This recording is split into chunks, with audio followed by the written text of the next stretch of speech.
And I don't believe that there is one human being on this earth that's born all evil. Yeah. I think that we all have the light and the dark inside of us, and then the experiences that we go through nurture one or the other. Mm-hmm. And until we get to a point where we can find the power of choice, we're at the mercy of the environment. Hello, Renegades. Nikki here, and I am back with my friend Jen.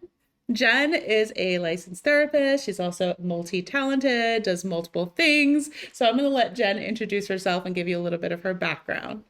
Yeah, so second video now watching. My therapist brain is absolutely intrigued. I'm a licensed therapist. I've been licensed and in practice for about 16 years.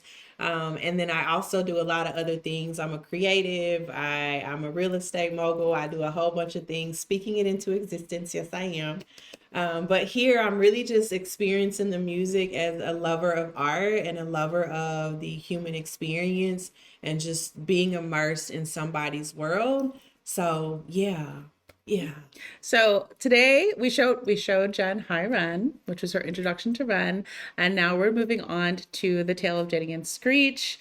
She knows nothing about this other than it's 3 songs in one experience, and I'm excited to hear what you think. What I am gonna do is after each tale, I will pause it and get her reflection on what she's thinking from the first tale, from the tales, and then at the end we'll go over everything together. Okay. Sound good? Yes. All right, here we go.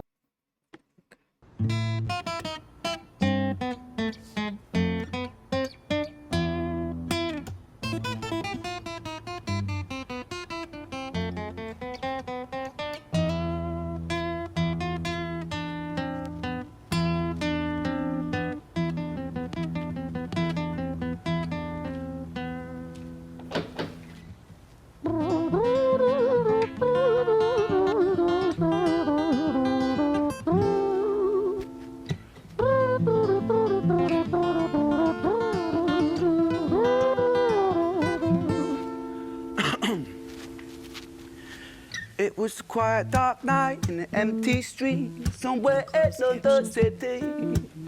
Jenny walked alone, she was dragging her feet, she was heading back home to sleep. Well, she knew this town, she knew this floor, because she walked it about 1,000 times before she wanted to escape.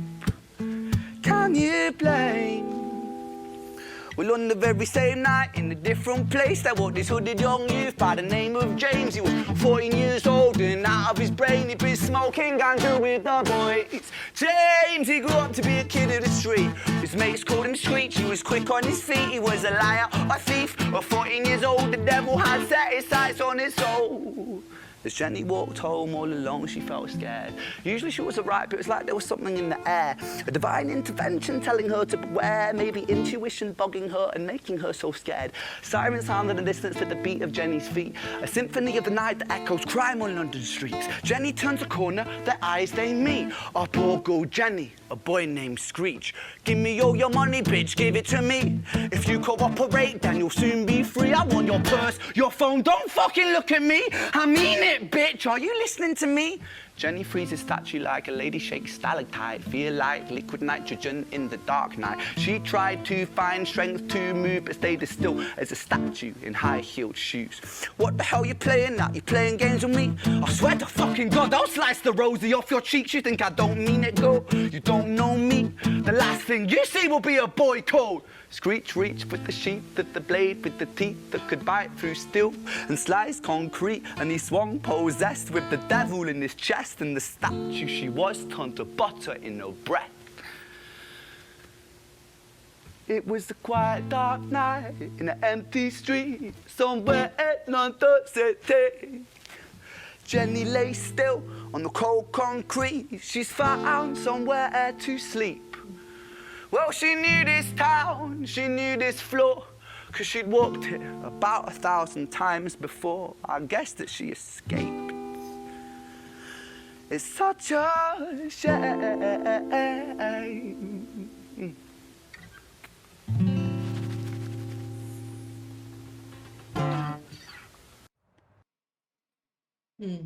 Thoughts on Jenny's tale? Okay. So he's a storyteller. He's definitely a storyteller. Yeah.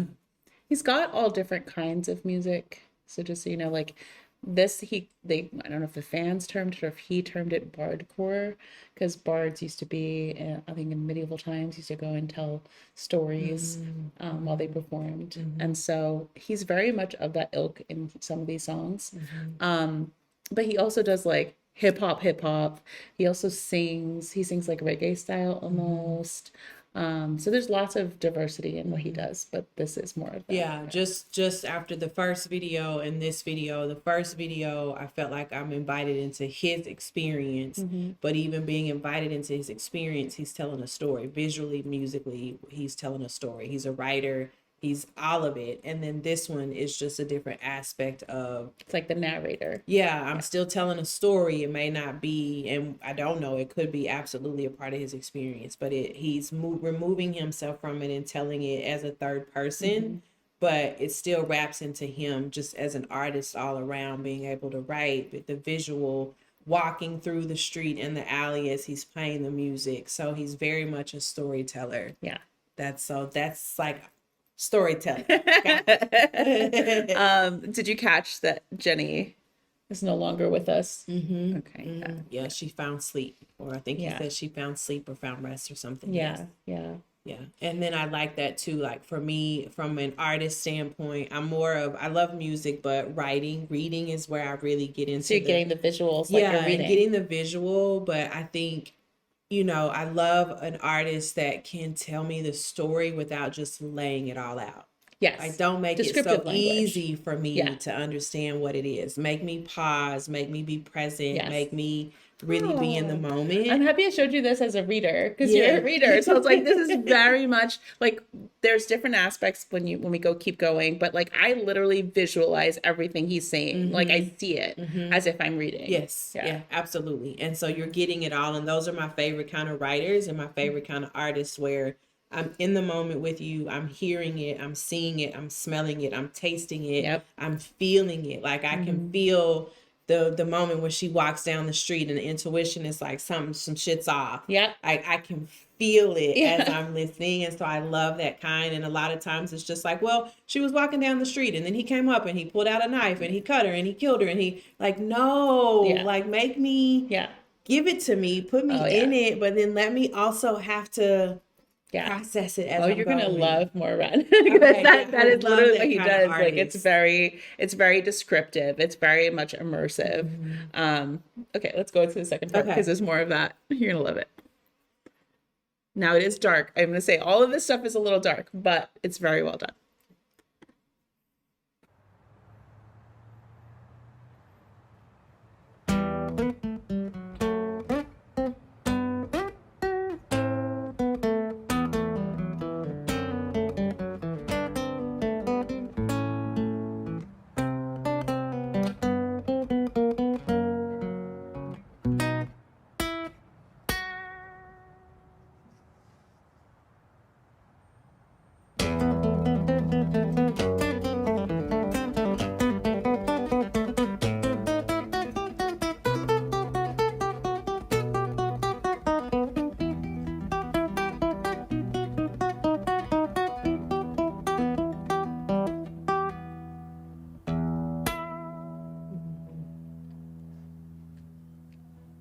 Our story, it starts right at the end. At the life of poor Jenny, clocked out like Big Ben. Dear Screech, dear boy, where did he go? He melted into the black night just like snow. Patrick, man, let me in, please open the door. I think I fucked up, Patrick, really fucked up, man, I'm not sure. I got crazy, left this lady lying still on the floor. I think I killed her, Patrick, come on, man, I can't knock no more. But Screech kept on knocking till his knuckles became sore. But there's no sign of Patrick down at number 54. No refuge for our villain, for the bitter hands of fate, with something far more sinister in mind that does away.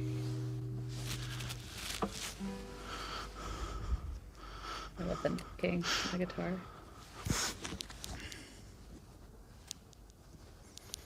Hey, babe, are you in? No, nothing really. I'm just a bit tired. Listen, can I swing around yours for a few moments? I just really miss you, babe. What the fuck do you mean you're busy? You fucking bitch! For fuck's sakes!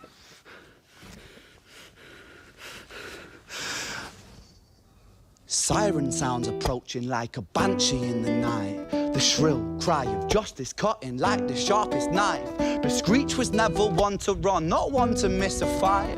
One hand upon his blade, he turned to face the blue lights. Come on then, you fucking cunts, let's fucking have you then. I am Screech, I'm the boss, I'm the ender of men. You think that uniform you're wearing means that you own these streets? These are my fucking streets, and they call me fucking Screech. Richard was an officer who stood at 6'3", working London on the night shift. What he didn't think he'd see was a boy running at him like an animal possessed. With no time to hesitate, he fired 4 bullets at Screech's chest.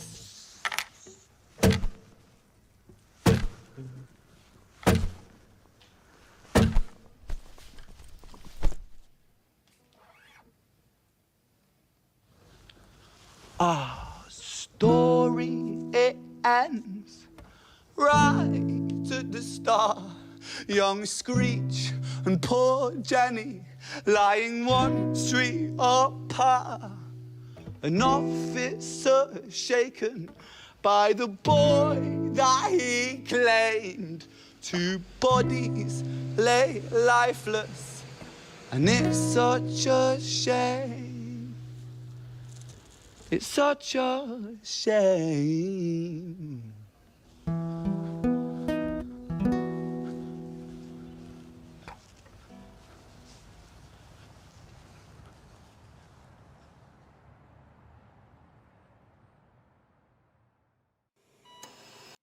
Okay, before we get into the next tale. Okay. Dark for sure. So I'm regulating myself as I'm listening to the story. Working to stay present in it and not get lost in it. Because it is very intense. And then the fact that he is such a good artist where he's bringing me into the whole thing, like I'm in the moment. And I can feel the activation in my body. And so I'm like, okay, just do it. And What are some of the things that you were feeling in the moment? It's as odd as it sounds, and I think it's just the life that I've lived and then the profession of being a therapist. Like I have so much compassion for the human experience and so much empathy. And though I'm sad that Jenny is on the ground and I'm angry at Screech for the first act, in this second act, I can see just how lost he is and how off he is. Especially at 14, right? At 14. At 14. And so immediately, without even my thoughts being aware, my body is clocking like, but what was his story and what was his journey and how did he get there? And to be at 14, you know, one, you make a bad decision in a moment, but then now to see the depth of that decision and the rage and the anger and all of that, it's just like my heart goes out to him at the same time because you're 14. Yeah. Like what chance did you have and what life have you lived? And then coming into now you're bringing this third person in, a cop who was just trying to do my job and you know, trying to be good and whatever, not knowing his story yet. I'm assuming his story comes next. But now in a moment I acted and now I have blood on my hands and he was a 14-year-old child and just everybody's story weaving. And so I feel all of that. It's a great way to see how interconnected we all are, even when we don't realize it, you know? And I think one of the things I appreciate about Ren is that when he does these types of stories where he focuses on characters, he brings them to life in a multifaceted way where it's not just, well, this is a bad kid, this is a, you know, bad cop or something like that. It's like, no, we get the human story behind them and we get to empathize with them regardless of what happened as people. So for an artist to do that on something that's people that we don't know and we're just like, wow, what happened to this kid, or wow, this poor cop, or wow, this poor girl, Yeah. you know. And Yeah. so I think it's brilliant how he does that. And then artistically, I love the way he engaged the art pieces in it. Like he's playing the guitar typically just like you would play the guitar, but then he's knocking on the guitar. And so like that was also another way to immerse. Like you're you're taking an opportunity with everything in the moment to really convey the story. And I think the part that really it was like was when he's coming forward and then Screech falls. Now Screech has been shot and he's on the ground and the camera falls. Yeah. And then he leans down and like I'm like, oh my God, again, Yeah. very immersive. We're there. We're now Screech. Yeah. And so And then that puts us, sorry to make it up, it puts us in the perspective of Screech now. Yes. So of course we're gonna empathize with him. We're on the floor as him. Yes. Yeah. Yes. So he's immersing me and I'm feeling it. Like the job well done, friend, because my nervous system is now invested in the tale. Yeah. Like it's like now what's next? So just a little bit of a trigger warning. The next one is also very dark. It does go to some dark places, but I think that's an opportunity for us to discuss some of that too. Okay, ready? All right, let's go in.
London City, far from pretty, 2005. A lady down in Paddington is fighting just to stay alive. Rhythmic beats and bloodstains, she saw a lady weep, she's tired and frail. To set the scene, we must rewind the hands of time for Violet's tale.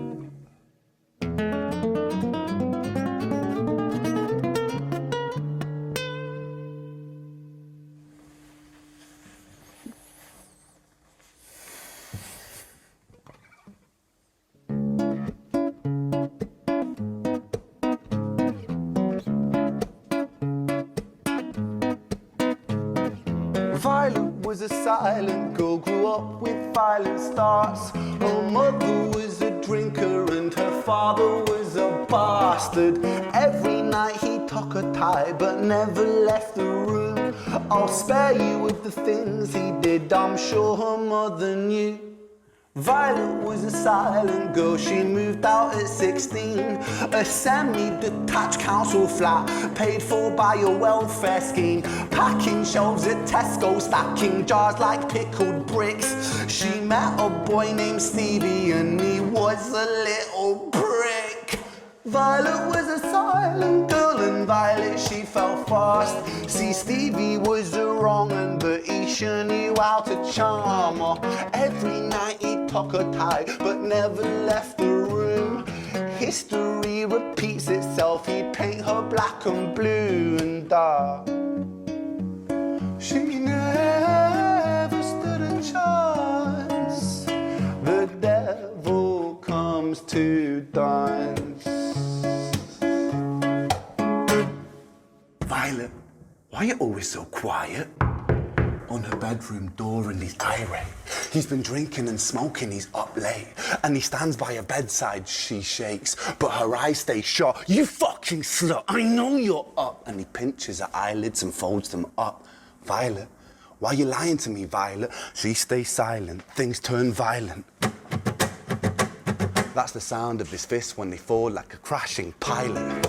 Hit like hailstones, one to the collarbone, full force, full blown, blood's black bone, crack, knick, knack, paddy whack, one to the jaw and the tooth spat, detached fist connects and disconnects a bone.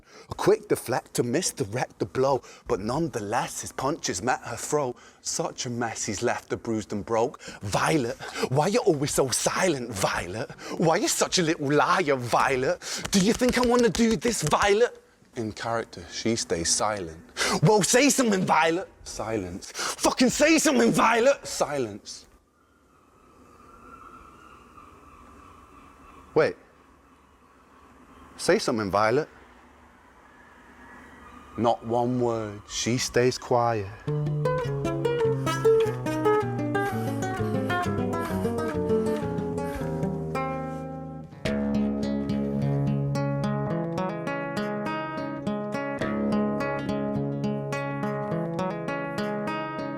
London City, far from pretty, 2005. A lady down in Paddington is fighting just to stay alive. The doctor, in a state of shock, saw something here so very wrong. See, Violet, she was pregnant. Poor Violet, she was 9 months gone. Turning to the doctor, Violet broke her silence and she cried, if I'm to die right here tonight, please let my baby stay alive. The doctor soon regained composure, called the surgeon to come in. As Violet's world turned to black, the curtains closed, the lights went dim. In London City, far from pretty, 2005. A lady down in Paddington just lost the fight to stay alive. A tragedy or a miracle, it happened on these very streets. Two twins aligned side by side. A girl named Jenny and a boy named Screech.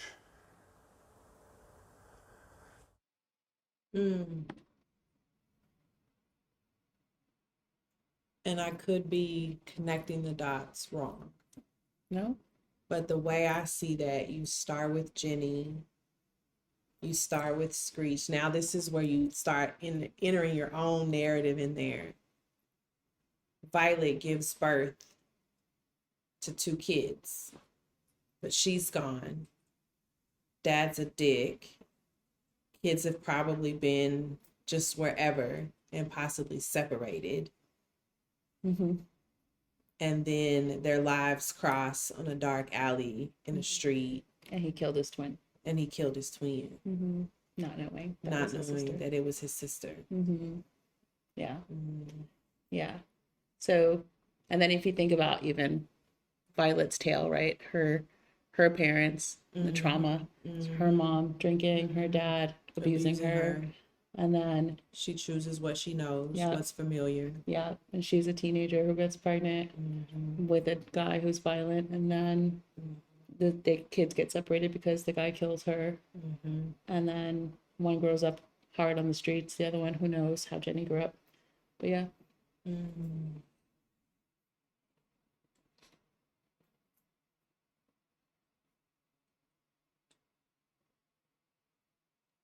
It's heavy. It's heavy. So I'm loving Ren from the depths of the art and the storytelling and shedding light on the human experience. It's not something I could just sit and like put in my ears and listen to. Right. You know, it's almost like a book. Like I read these books and these stories are hard, but then after I need a minute, I need a break. Yes. Like give me some smut. Yeah. You know. But just the weaving of the stories, and again, there's this energy that's bigger than us, that's moving all of us, and we have free will, all of those things, yes, but it's moving us, and there's this thread and everything is happening according to a plan and according to a thing, and it's not always pretty, but just how you can I think one of the things that I appreciate about this is that I don't see very many artists addressing the issues that a lot of people face, and from this perspective, especially such a, like we said, a like layered, empathic perspective, and to speak on one, violence, two, generational trauma, in a way that helps people feel seen. Yeah. Is to me very unique. Yes. You know, and it's like, yes, he does also have fun, light stuff, but to have this, I think, is such a gift, because I think that I've seen in the comments, especially, a lot of people say, "Oh, I've been in Violet's situation before," and the way that Ren portrayed it actually helped them feel seen and help them heal a lot of things that otherwise they don't get to heal or even address, because, you know, let's face it, unless you're going to your therapist, a lot of your friends don't want to hear it, Right. or they can't process it, right, or they can't empathize. Right. So to have someone even put anything out there that makes you feel seen and that they can empathize with you and what you've been through, I think is a big thing. Yeah. That was heavy. Yeah. Excuse me, I did warn you. I warned you. Came in fine, it's okay. And I mean, again, like, there was a season in my career where that's the world I lived in. Yeah, it's a lot. And, you know, it was a lot of vicarious trauma, having my own experiences that I was working through, but then being immersed in these stories and in real time, these stories happening. Yeah. And so again, it's just that same, like, you can feel that activation in the body and you can be there, and everybody has a story. And I don't believe that there is one human being on this earth that's born all evil. Yeah. I think that we all have the light and the dark inside of us, and then the experiences that we go through nurture one or the other. And until we get to a point where we can find the power of choice, we're at the mercy of the environment. And Yeah. you know, I like what you said about the power of choice. I feel like, you know, especially, you know, I come from more of the woo-woo side of spirituality. So in the woo-woo side of spirituality, there's a lot of talk about creating your own reality and manifestation. And I think that there's not enough discussion as to what that means in an everyday life, and how to implement these things to create that. And in a lot of it, the best way to put it is, your choice. Yeah.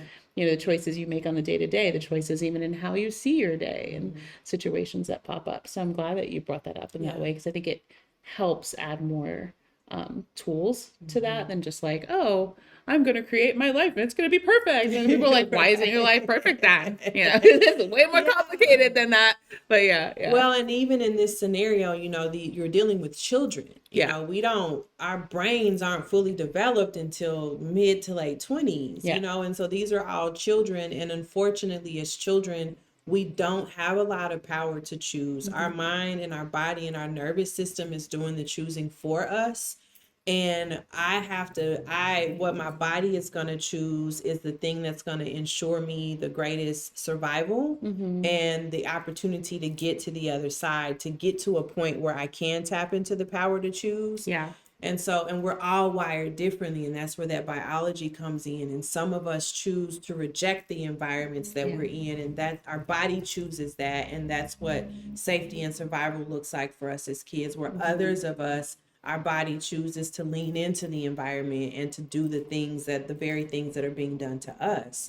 And, you know, and unfortunately, the human experience, many of us don't get to a point where we can tap into that power to choose. We all have the opportunity, in my opinion. Yeah. But I think depending on what gets a hold of you, if that darkness gets a hold of you and you choose that path in order to survive, and then you never see anything different. You're never giving any opportunity or any hope that there is something different, then it takes you and you never get to really tap into the power of to choose, and you stay in that survival of your body pushing you to the what's familiar. Yeah. And I think a lot of it is too, like, I know from personal experiences, like the traumas that I had to go through as a kid, I think there comes a point where it's like you continue to go through trauma, and so therefore you don't have the time or the energy or the opportunity even to step back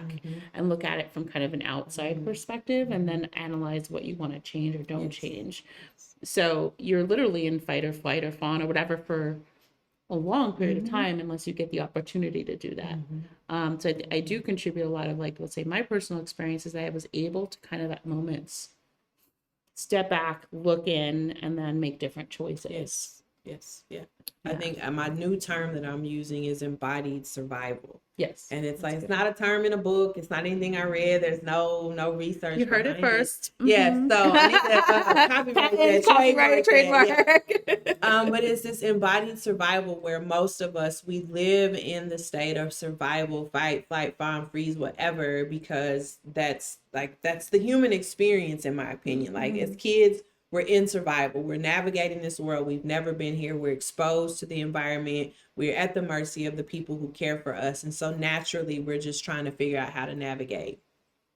But then there comes that point when we get that power to choose, and we can get that moment to step back where survival becomes embodied. It's no longer this state that I have to live in. Like, I know it. Like, I know how to survive. I know I'm going to get through it. I know the dark is going to come, and on the other side of dark is light. I know the world is going to happen to me, and there's going to be all these things that I can't control and I can choose. Like, it's embodied in me now. I know I'm going to be okay. Yeah. And until we get to that point, we don't have the power to step out of survival. We have to first prove it to ourselves that we can. And so it's that state of embodied survival where I don't have to constantly be on edge. I don't have to live in that because I've survived it all. Yeah, there you go. And that in itself is empowering. Yeah. Like knowing, like, try. It was all hard. And there was some shit This that in arm the is moment good. you didn't think that you were surviving, but I did. Even in the moments when I didn't think I would, I got to the other side. And so now it's a knowing. It's not something that now I don't have to be in it anymore. Like, I know it now. Yeah, the knowing is a big part of it. Yeah. Oh, I love this conversation. Yeah. So everyone, please go to the description and follow Jen on her socials and do all the YouTube things like subscribe, share, all the stuff. If you'd like to buy me a coffee, the link is in the description. And thank you, Jen. This is so Thank good. you for introducing me to this. This is another version of I'm in my artsy phase and really just trying to lean into the creative self-expression. So this was great. Good. I'm glad that I got to share this with you. I don't think we have time for too many other things, but I just want to say thank you so much. And everybody, like I said, follow her. She's amazing. And until next time, take care of yourselves.